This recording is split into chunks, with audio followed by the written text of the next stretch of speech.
আসসালামু আলাইকুম রহমতুল্লাহ বরাকাত। সম্প্রতি ইসরায়েল ৩০টি যুদ্ধবিমান নিয়ে ইয়েমেনে হামলা করেছে এবং ইয়েমেনের বিভিন্ন স্থাপনায় তুমুলভাবে আক্রমণ চালিয়ে সব ধ্বংস করে দিয়েছে। কিন্তু আশ্চর্যজনক বিষয় হচ্ছে যে ইয়েমেনের হুতিদের সবচাইতে বড় মিত্র হচ্ছে ইরান। সেই ইরান একটা টু শব্দ পর্যন্ত করে নাই, একটা বিবৃতিও দেয় নাই।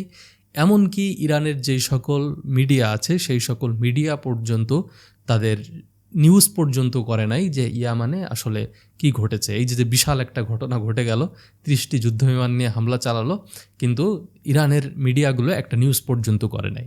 এর পিছনে কারণ কি? ইরান আসলে চুপ কেন? এ বিষয়ে কথা বলবো আজকের ভিডিওতে। দেখেন, আগে আমাদেরকে বুঝতে হবে যে হুতি, হিজবুল্লাহ কিংবা ইরানের যে সকল প্রক্সি আছে তারা আসলে কার জন্য কাজ করে, কিভাবে কাজ করে। আমরা হুতি, হিজবুল্লাহ কিংবা অন্য অন্য যে সংগঠনগুলো আছে ইরানের প্রক্সি যাদেরকে আমরা বলতাম, এই প্রক্সিগুলা আসলে কেন কাজ করত, কেন প্রতিষ্ঠা হয়েছিল, এই সবগুলোর ইতিহাস যদি আমরা দেখি তাহলে সবগুলো প্রতিষ্ঠা হয়েছে ইরানের রেভলিউশনের পরে। 1979 সালে যখন ইরানের রেভলিউশন হলো, রেভলিউশন হওয়ার পরে ইরানের যে বিপ্লবী গার্ড আছে, এই বিপ্লবী গার্ড তার ইরানের চারপাশের বিভিন্ন দেশে তাদের এই প্রক্সিগুলো তৈরি করলো এবং এই সকল দেশে তারা প্রক্সি তৈরি করছে। ওই দেশের সরকারের ভিতর থেকেই তারা শিয়াদের মধ্য দিয়ে আলাদা একটা প্রক্সি গঠন করেছে।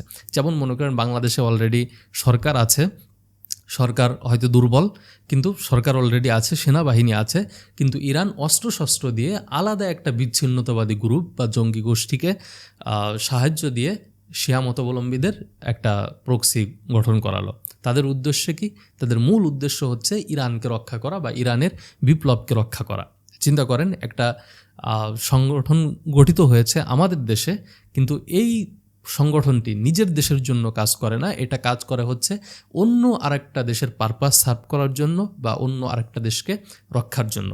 কিন্তু এই সকল দেশের মূল, এই সকল যে সংগঠন আছে প্রক্সি সংগঠন ইরানের, তাদের মূল স্লোগান হচ্ছে আমেরিকার ধ্বংস, তারপরে হচ্ছে ইসরায়েলের ধ্বংস, আমেরিকা ইসরায়েলের বিরোধিতা, এইগুলা। তো এখন এটা বাস্তব, তারা তাদের বিরুদ্ধে যুদ্ধ করছে। যেমন হুতি নিয়মিত ইসরায়েলে হামলা চালিয়ে যাচ্ছে, তারপরে হিজবুল্লাহ নিয়মিত হামলা চালিয়েছে, আমরা দেখেছি। তো এটা তারা করছে, কিংবা তারা বলছে যে আমরা আমেরিকার বিরুদ্ধে যুদ্ধ করছি। এটা কি কারণে বলে? এইটা কয়েকটা কারণ থাকতে পারে। আমি এটা স্বীকার করছি যে তারা অবশ্যই ইসরায়েল বা আমেরিকার বিরোধী, এটা আমি স্বীকার করছি। কারণ ইরান যেহেতু ইসরায়েল আমেরিকার বিরোধী, তাদের প্রক্সিও ইসরায়েল আমেরিকার বিরোধী হবে, এটাই হচ্ছে বাস্তব। তো আমি এটা 1 নম্বর স্বীকার করে নিচ্ছি যে তারা ইসরায়েল আমেরিকার বিরোধী। কিন্তু দ্বিতীয় আর একটা কারণ আছে, সেটি হচ্ছে তারা যে ইরানের পারপাস সার্ভ করার জন্য তৈরি হয়েছে, এটা যদি ওই দেশের সরকারকে তারা বলে বা ওই দেশের জনগণকে তারা বলে, তখন ওই দেশের জনগণই তাদের বিরোধিতা করবে। তো এজন্য তারা মূলত জনগণকে বলে যে আমরা হচ্ছে ইসরায়েল আমেরিকার বিরোধী, এবং তারা ইসরায়েল আমেরিকার বিরোধী বাস্তবে হইলেও কিন্তু তাদের মূল উদ্দেশ্য হচ্ছে ইরানের পারপাস সার্ভ করা বা ইরানকে রক্ষা করা। তো ইরানকে রক্ষা করার জন্য বিভিন্ন সময় তারা এই কাজগুলো করে আসছে। ইরানের চারদিকে ইরান এই প্রক্সিগুলা তৈরি করেছে। তো এটা নিয়ে আমরা অন্য আরেকটা ভিডিও করব যে এতে আসলে ইরানের কি ক্ষতি হয়েছে, ইরান কি কি ক্ষতির মুখে পড়েছে। যদিও ইরানের এই স্ট্র্যাটেজি হয়তো ভুল ছিল, আমার কাছে যেটা মনে হয়।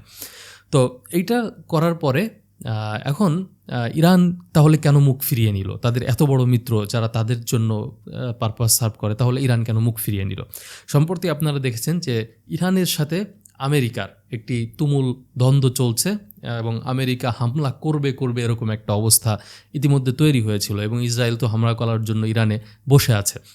কিন্তু সেই জায়গাটা থেকে ইরান এবং আমেরিকা তারা পরস্পর কথা বলার বা ডায়ালগের মাধ্যমে এই বিষয়টা সমাধান করার চেষ্টা করে যে ইরান পারমাণবিক অস্ত্রের দিকে আগাবে না, এরকম একটা চুক্তি করার চেষ্টা করে।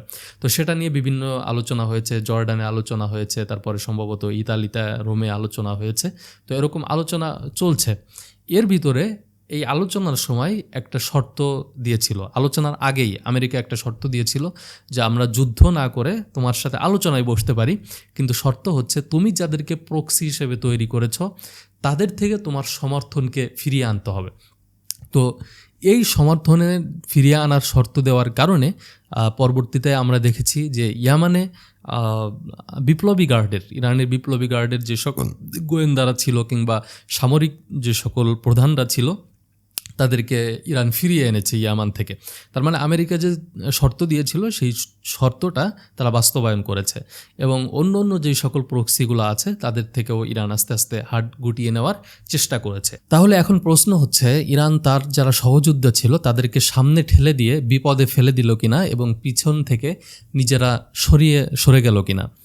এই বিষয়টা বাস্তবে অনেক কমপ্লিকেটেড, কারণ ইরান এখন সরাসরি তাদেরকে সহযোগিতা না করলেও পিছন থেকে যে করছে না এমন কোনো বিষয় না, হয়তো পিছন থেকেও করতে পারে। কিন্তু এইখান থেকে আমাদের যেই জিনিসটা এখন সামনে চলে এসেছে, যেটা হয়তো এতদিন অনেকে বোঝার চেষ্টা করেন নাই, কিন্তু সেই বাস্তবতাটা এখন সামনে এসেছে, সেটি হচ্ছে ইরান শুধুমাত্র নিজের দেশের জন্য কাজ করে। এবং এই যে প্রক্সি, আমরা একে সাহায্য করছি, অমুককে সাহায্য করছি, অমুককে ধ্বংস করার জন্য কাজ করছি, এইগুলা হচ্ছে স্লোগান, কিন্তু বাস্তবতা হচ্ছে ইরান শুধুমাত্র নিজের স্বার্থের জন্য কাজ করে। এবং এইটা যে অপরাধ আমি সেটা বলতেছি না, প্রতিটা দেশেরই মানে পলিসিটা এরকমেরই থাকে, সে নিজের জন্য কাজ করে। কিন্তু এর বাইরে যে ইরান যে বলতেছে আমি অমুক তমুক এটা সেটা করতেছি, কিন্তু ওই কথাটা আসলে ঠিক না।